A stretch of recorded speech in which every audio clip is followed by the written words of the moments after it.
मध्य प्रदेश सरकार के मंत्री जिन्होंने विवादित बयान दिया था, यानी जनजातीय मामलों के मंत्री विजय शाह के विवादित बयान को लेकर उन पर जो एफआईआर दर्ज की गई है, उस मामले पर सुप्रीम कोर्ट शुक्रवार को सुनवाई करने जा रहा है। क्योंकि सुप्रीम कोर्ट में जब इस मामले की जानकारी दी गई और विजय शाह की तरफ से ये कहा गया कि उन्हें अंतरिम रिलीफ चाहिए, कोर्ट ने फिलहाल एफआईआर पर रोक लगाने से तो मना कर दिया है, लेकिन कोर्ट ने ये जरूर कहा है कि इस मामले पर शुक्रवार को कोर्ट सुनवाई करेगा।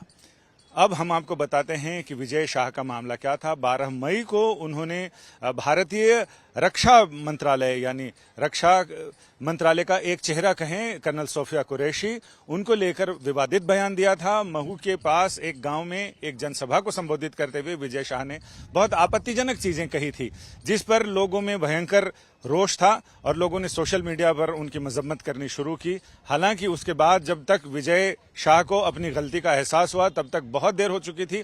इस पर मध्य प्रदेश हाई कोर्ट ने बुधवार को स्वतः संज्ञान लेते हुए 4 घंटे के अंदर विजय शाह के खिलाफ एफआईआर दर्ज करने का आदेश दिया था और देर रात गए उनके खिलाफ एफआईआर दर्ज कर ली गई।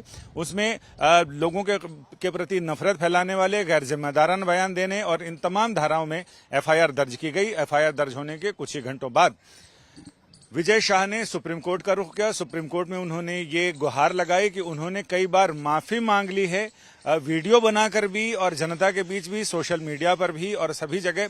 लिहाजा उनके इस बयान को अब नजरअंदाज किया जाए, क्षमा कर दिया जाए, जनता भी क्षमा करे और कोर्ट भी। इस पर कोर्ट ने कहा कि कोर्ट ने उनको ताने तो बहुत सुनाए, ये कहा कि आप जिम्मेदार पद पर हैं और आपको बोलते समय ध्यान रखना चाहिए, यानी तोल मोल के बोलना चाहिए।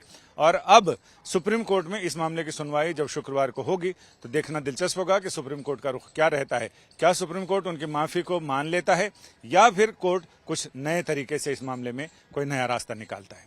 कैमरामैन संजीव कुमार के साथ संजय शर्मा, दिल्ली, आज तक।